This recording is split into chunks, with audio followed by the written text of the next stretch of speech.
Hello అండి. మీకు ఈరోజు పుంటికూర పప్పు ఎలా చేయాలో చూపించడానికి నేను ఇవ్వడానికి వచ్చానండి.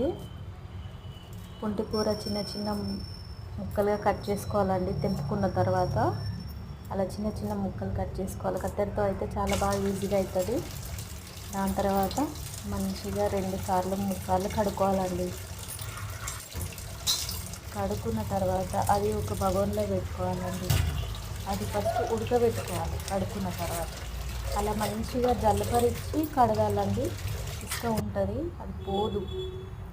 మంచిగా జల్లపరిచి కడుక్కొని ఇలాంటి ఒక బగోన్లో వేసుకొని ఉడకబెట్టుకోవాలి. ఫస్ట్ ఉడకబెట్టుకున్న తర్వాత అది మామూలుగా 5 మినిట్స్లో ఉడికిపోతుందండి పుంటికూర. దాని తర్వాత అది పక్కన పెట్టేసుకోవాలి. నేనైతే ఎర్రపప్పు శనగపప్పు తీసుకున్నానండి. 1/2 కిలో అంతా ఎర్రపప్పు తీసుకున్నాను. ఒక 10 రూపీస్ అంతా కందిపప్పు తీసుకున్నాను. దాని తర్వాత అది మంచిగా కడుక్కొని కుక్కర్లో వేసుకోవాలండి. కుక్కర్లో వేసుకున్న తర్వాత 1 టీ స్పూన్ అంత ఆయిల్ వేసుకోవాలా, పప్పు బయటికి రాకుండా. మనం ఎంత కారం తింటామో అంత తీసుకోవాలండి. నేనైతే 1 స్పూన్ వేస్తాను. 1 స్పూన్ కారం, 2 స్పూన్ల ఉప్పు, కొంచెం అంత పసుపు, ఒక 4 టమాటాలు వేసినండి. సగం ఉల్లిగడ్డ కూడా వేస్తాను నేను. దాని తర్వాత మూత పెట్టేసుకోవాలండి. మూత పెట్టేసుకొని విజిల్ పెట్టుకోవాలి. మంచిగా ఒక 5 విజిల్స్ కావాలండి. 5 విజిల్స్ వచ్చే వరకు పెట్టుకోవాలి. కందిపప్పు అయితే 1 విజిల్, ఇది ఎర్రపప్పు కాబట్టి 5 విజిల్స్ రావాలి.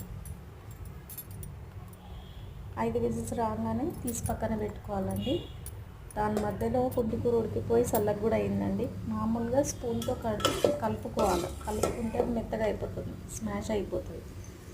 అయిపోయిన తర్వాత ఇలా పప్పులో వేసుకొని మసాలా పెట్టుకోవాలండి. ఎందుకంటే ఆకులుగా ఉంటుంది పప్పు, మొత్తం లేకపోతే పసర్లా ఉంటుంది పప్పు. దాని తర్వాత 2 స్పూన్ల ఆయిల్ వేసేసుకోవాలండి. కొన్ని ఎల్లిపాయలు తీసుకొని పెట్టుకొని ఎండుమిర్చి, ఎల్లిపాయలు, జీలకర్ర, కొంచెం కరివేపాకు బగారించుకోవాలి. బగారించుకున్న తర్వాత ఫస్ట్ 2 స్పూన్ల పప్పు గిన్నెలో వేసుకోవాలండి. మంచి స్మెల్ వస్తుంది. ఎల్లిపాయలు కొంచెం ఎక్కువ ఉండాలి. దాని తర్వాత 2 చెంచాల పప్పు అందులో వేసుకోవాలి. దాని తర్వాత మొత్తం పప్పు బగోనీలో వేసుకోవాలి. మీ ఇష్టం, దేంట్లో అయితే దాంట్లో వేసుకుంటాం. చిన్న దాంట్లో పోపు వేయొచ్చు, చిన్న దాంట్లో ఆల్రెడీ ఏదో ఉందని దీంట్లో పెట్టేసిన. ఓకేనండి. మీకు నచ్చితే లైక్ చేయండి, షేర్ చేయండి, కామెంట్ చేయండి. బాయ్.